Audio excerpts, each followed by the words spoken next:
Hey, my genealogy queens. It's been a very busy day.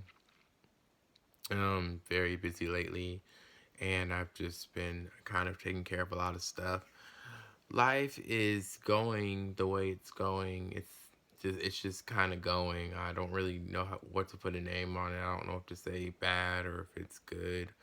Um, so I'm just doing the best I can to get through life right now with what I have on my plate. At the moment. It's just kind of what I gotta do. um, so I kind of really want to talk about some things. Now, today we're really going to get into conversation, or at least tonight we're really going to get into some conversation about actual genealogy stuff. There's three things I want to talk about. That is the average African American, two, how documents and ancestry results or DNA results in general compare. So, meaning which one is better, which one gives you more accurate results. And three, I want to talk about percentage wise what can show more in your features, phenotype, um, depending on what is your DNA makeup. So, starting from the average African American, now, this is something that really bothers me because I don't like it when people put out false information, and me being a genealogy queen and a genealogy nerd, I don't like it when people are putting out stuff that is not correct. So, one thing people like to say is the average African American is 70 to 90% African. That is a lie. Now, that is not true anymore. The estimation for that has changed. I it changed in like 2015, 2016. I mean, it's changed. It's been changed for years now, about 5 years now. And that is not true. The average African American is between 80 to 90% African, or 80 or 8. The average African American is 80 to 84% African, or 84 or 80 to 90%. Sorry, I get tongue twisted with that because it's like it's between there. And actually, it really is around maybe like 84 to 90% because, especially with children being born in like the 80s and the 70s, and even the 90s, unless your other parent was um, like Hispanic, like my mom, and stuff like that, you they come out to be at least 85% African, 84, 85, 88, 89, 87, 86, or higher. And lately with results, the results of African Americans are in the 80s. Are like in the middle 80 range to the high 80 range to the 90% range. It hasn't been 70 to whatever percent, and I don't know how long. And honestly, there was never a 90 percentile for African Americans until recently because of it's 2020 and there's not a lot of really mixing going on there's mixing going on, but it's like between African Americans, they're mixing with their own people. So the African percentage is getting higher. So that's not true at all. I don't know why people are still trying to bring up statistics from 20 to 30 years ago. And it's 20 to 30 years ago. Like, it's really old. Like, it's not accurate anymore. So, the average African American is about 84 to 90% African, or 80 to 84% African. But again, I wouldn't really say 80 because 80, I think they tried to say that the average African American was 80% African about a decade ago. Just 80% and 20% European, but now it's more like 84% to 85% African to 15% European and stuff like that. They try to add Native American in there, and that Native American part needs to go because African American does not have Native American in them. They don't. Um, if you have Native American in your family, you're gonna have Native American relatives. If you have Native American in your family, you're gonna be able to find some connection to that Native bloodline. It's not gonna just, if you can't find out where that comes from or you can't find any connection to that Native bloodline, it's probably non-existent. Um, but I'll get into that more later. Um, that's not true. That 1% Native is not true. Not There's rarely any African Americans with Native blood. It's very rare, you guys. It's not. It shouldn't even be in the statistic base. Like it shouldn't be there. Um. So going back to what I was saying, 84 to 90% or 85 to that should to like 90% or higher should be is what the average African American is now. We're in 2020. We're not where we were. Like if it was 1965, okay, maybe I would say okay, the average African American is like 60 to 70 something percent African to maybe 82% something like that. Because there was a time where the average was 80% African and 20% European. But that's not accurate anymore. Like, that's not even accurate anymore because African people or African Americans are starting to actually mix just with one of their people, with one type of people, and that's it. I mean, yeah, you still got your mixed kids, but I mean, that's it. So I'm gonna need that lie to stop being put out there because it's starting to really make me mad because it's just false information. I don't like false information being put out there. That's why people don't know the difference between this, and that.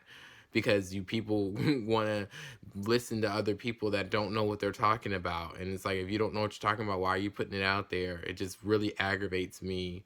Like, it grinds my gears because I've seen way too many people on other people's ancestry DNA results trying to tell them, oh, you're the average, you're just African, like that's all you need to identify with, you're average. No, no, that's not the average.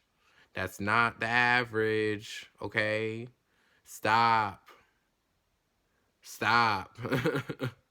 Stop. And I just, and it goes all the way back to people trying to tell people how they need to identify, and it's like, stop. Like, worry about yourself. But if you're gonna worry about yourself even while doing that, put out the correct, accurate information. Okay. Now, moving on to to family documents compared to ancestry DNA results or 23andMe DNA results or whichever.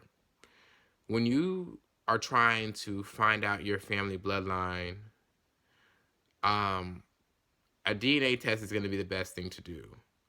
You will not want to look through your documents for anything other than family history of what your family has done. If your family, you're trying to find out some type of records or documentation of a marriage or documentation of how many kids were in a household or your family tree, I mean, great. Look through your documents. They will tell you everything. But if you're trying to find out your bloodline, most likely you're going to have to take a DNA test for that. And I say that because documentation is not it's not 100% accurate, and I know that from searching my own family. My great grandfather Jeff Phillips was, and in the time that's what they used the term mulatto, because he was half Irish and he was African, and then he was African.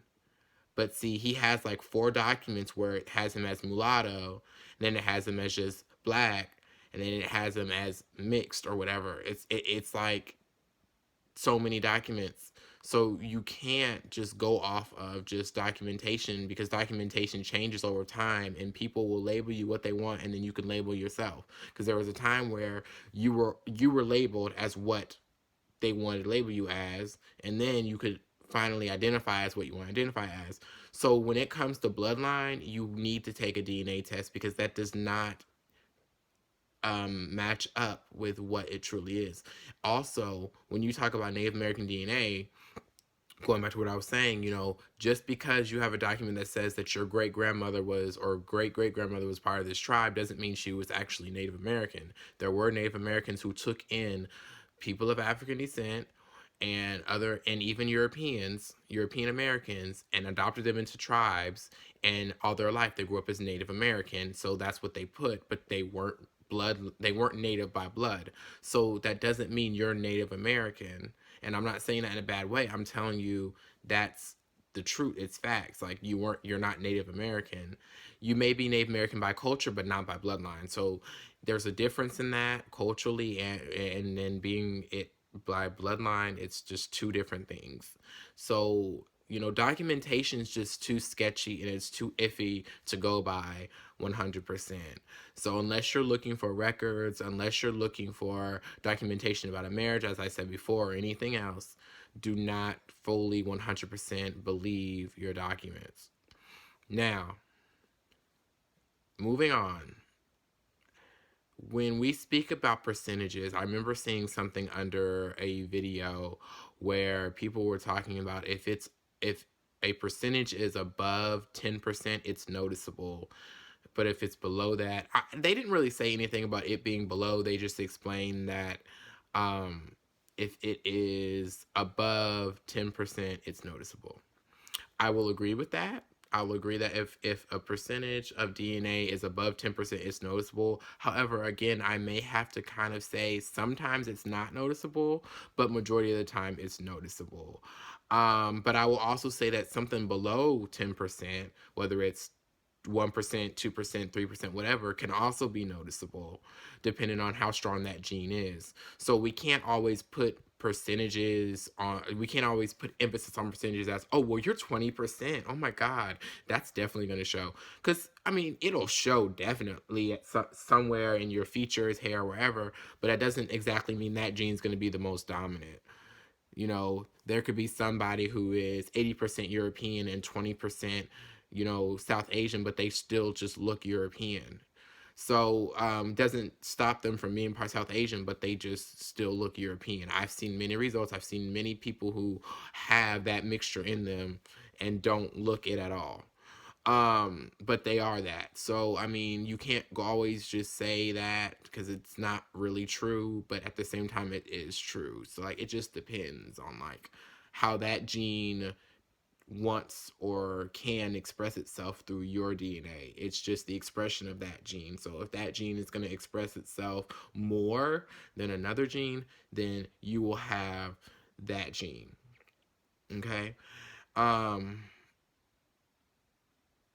I try to use myself as an example. I'm only about pretty much 2% native, and my family, our native genes show a lot.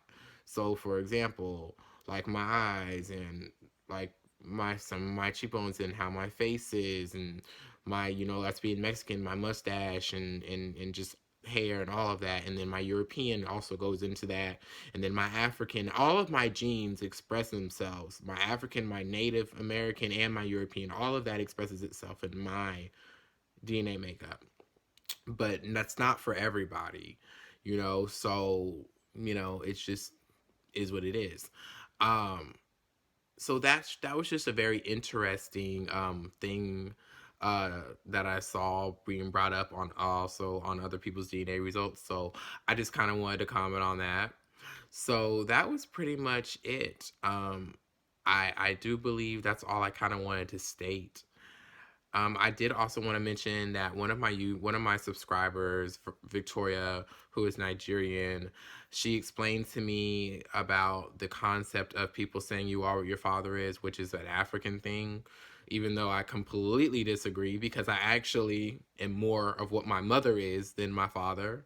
So um, it's just interesting. It's very interesting when we think about these things and these topics and these concepts. So that's all I wanted to speak about today and or tonight. And I will definitely catch up with you guys later. Bye.